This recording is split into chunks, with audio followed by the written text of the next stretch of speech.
Hi everyone, it's Peter from PS Sound, and in this short walk around video I'm going to show you an insane sound quality system who was built for one of my trainees who took part on the masterclass a year ago, and he traveled over here to the Morel headquarters in Guangzhou in China, that the guys could help him to bring his dream alive. This car has seen few installers, so it was a combination of few shops till he managed to get to this stage. But I think this beautiful M5 deserves a spot on the channel because it's not your everyday system. All right, let's start from the back. He wanted to throw everything at this car, to try everything. It's not just an ordinary competition system, it's also something that ticks many more boxes, and also he has more speakers in it that he can use for his own practice. He's really good at tuning now. I heard what he was capable of doing, and now he definitely has a platform where he can really master his skills. So he has multiple sources, he has most integration from the head unit, as well as he has the hack Bluetooth card, and he has coax digital to the Brex DSP. He has the ESS cards in it as well, so it's as good as it gets.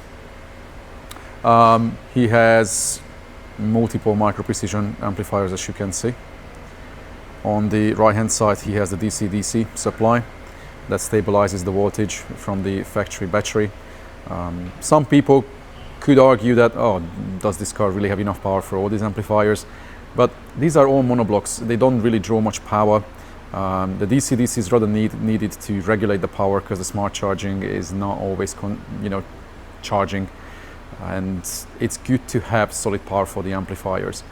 I have the same in the S-Class, and I think it's definitely worth it if you can't fit another battery in the car, because even if the battery is floating anywhere between 11 to 13 volts, the system is always set to a given voltage. Mine is set to 14 volts. I'm not sure where they set this one, but then that way the amplifiers are always happy. He has multiple 7 series running the freeway up front, and he has quite a few more amplifiers hidden.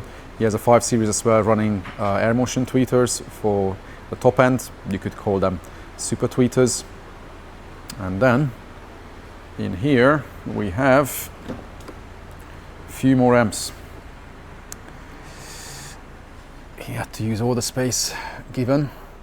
So there's a P6 Ultimate that runs surround speakers, because he has speakers on the shelf, in the rear doors, as well as front fields. We will talk about that a bit later. That little Morel monoblock runs the front sub, and then this JL HD runs those two Acoustic Elegance 15s.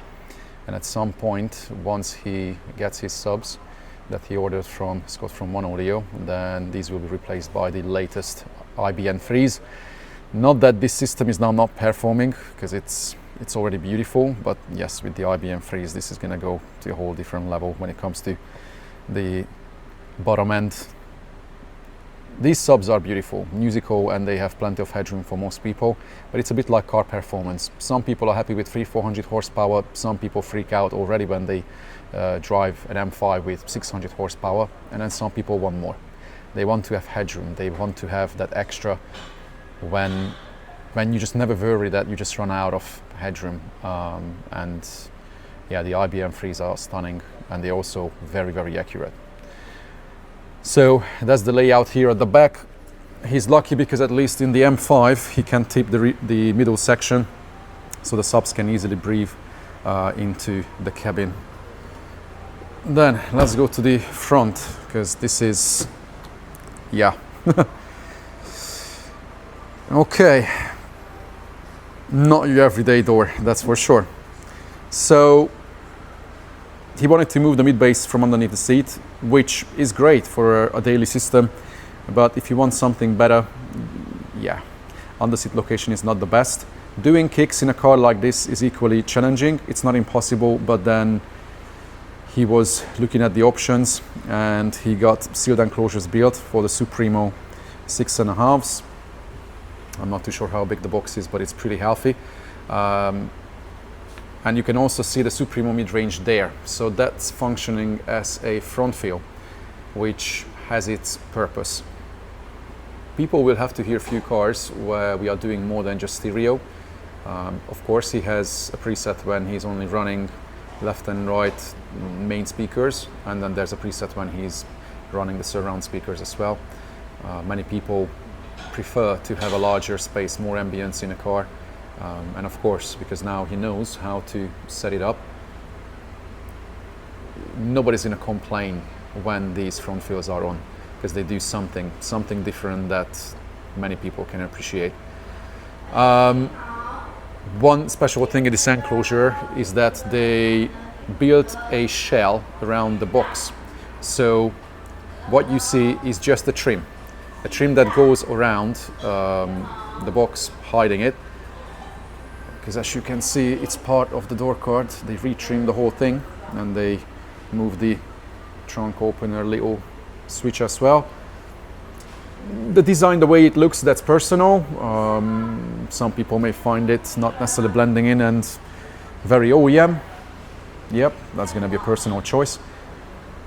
But of course, function is number one priority. And then they did another big job in this car, getting the mid into the dash. Now, that was quite something. And also they had to source the same trimming with the OEM.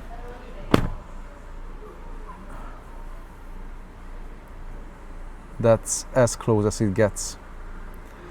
The whole dash was retrimmed after they fitted the Accuton C100s in the dash.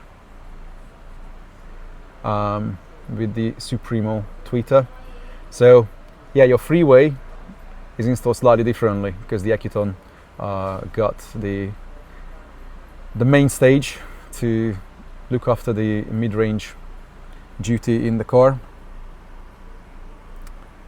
Yeah, some people hear an Accuton mid-range and then after that it's difficult to settle with anything else. I mentioned it many times as well that personally that's my reference level. Mid-range is doing something very special. Not that the Supremo 3-inch is not nice, it is also very, very nice, but yeah, that Accuton is stunning. But he couldn't settle just with that, because then he also got the AMT60s in the pillars, and they really installed them in a nice stealthy way. When you drive, you really don't notice it. It's not intrusive, it doesn't draw attention like in many competition cars. I see them putting flashy super tweeters on the pillar, and it's reflecting from the windscreen as well. It's, yeah, it's not for me, it's not for him, and they definitely make a difference. Unfortunately, you can't see it underneath. But yeah, this car has pretty much everything. The only thing that you haven't seen yet is down there. Ooh, the lighting is not the best. So that's where he also has the Morel Power Slim 10 that's doing the front sub duty. Yes, this car has few speakers, and some of you can think that this is chaos. Absolute chaos. How can you have anything nice from so many speakers? Well, there's a reason why this car is here, because now I'm on my short little trip after the Chinese finals, and we had amazing success there. I will have to have a separate video about that, what just happened in China at the EMA finals. And now I'm supporting the guys over here, getting as many cars to our standards, what we do back in UK and in Europe. And now this may just be one of the craziest systems that we have managed to deliver. The headquarters here, Morel's headquarters, has now quite a few astonishing systems that they built for the finals, and they won with all of them. They won Master Unlimited, Skilled Unlimited, skilled OEM. They won King of Sound. They won pretty much all the highest classes with their systems. Of course, they needed my help, but the guys worked so hard to build these crazy setups, and the hard part was theirs, not mine. I had to help them with the system design. I just had to do the easy part to jump in and tune. Yes, this system wasn't as quick. I always say that usually I need 2 hours for three-way front sub, rear fill. If I take my time, maximum 2.5 hours. This car took a bit longer today, although we were not rushing it. But it's honestly, it's doing something very special. So if any of you are around Hong Kong or southern China, I'm sure you will have a chance to check it out. I can help to hook you up with the owner. He's a lovely guy, audiophile freak, and then you can hear a system where, yeah, cost was quite something, but of course he wanted the best out of everything, and he wanted a system that finally he could say that, okay, this is it, I achieved everything. He doesn't really need anything else in this, honestly. Those subs at the back will be changed, and after that, that's it. This car does everything. Anybody who heard this car here right now, everybody's getting out of the car with shocked faces, because it can play competition expectations, very accurate, great staging, but it can equally go silly, very silly. It's a bit like having a car with 1,000 horsepower. It just, sometimes you feel like it's unreal. Yes, that was highly needed to make it unreal. A lot of that is where the magic happens, because without understanding how to set up a system, all this is just fancy equipment. But the good thing is, he also understood that the difference is made by tuning at the end. That's why he took part on my training last year too. Then now his system is complete, and then he can now walk a very nice journey in the future, where he can have a reference system, he can practice with it, he has a reference tune on it, he knows what can be done, what needs to be done. And it's amazing that young generation, because he's relatively young, young generation is now taking things further. Not just older generation people are pushing the competition, the sound quality, but even guys in their 20s are now playing the game.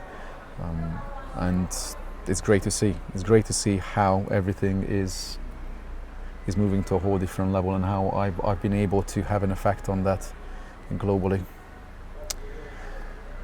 I'm not going to drag it for any longer, guys. As I mentioned, if you are in the area, I think I can help to hook you up. Then you can check this one out, or check out Yuesheng in Guangzhou. They always have demo cars on site. You can listen to those cars that won the finals. Demo is always the best way to learn. Seeing now this video, seeing these pictures doesn't make much sense, but when you have the chance to sit in and experience it, that tells more than anything than thousand pictures or videos or anything. I'm gonna leave it here, guys. Check out description. You can see a link to our Patreon channel, where we share a lot of content, daily updates, weekly topics. Now hundreds, or now I can safely say over 1,000 people have learned a lot from the channel, and they managed to take their systems to another level. Now quite a few guys also grew out from that platform and started their own business doing car audio, which is it's amazing. It's amazing to see. So it's worth to check it out. We have over 5 years content there with tutorials, step-by-step guides, how to install pillars, front subs, enclosures, all sorts of things, if you are really into fabrication as well. And you will see the links at the end of the video for our explained videos, other systems that you can find inspiration from, and I'll bring you as many videos from around the world as possible. For this one, this is it, guys. Feel free to share it, comment, and I'll see you in the next one. Take care.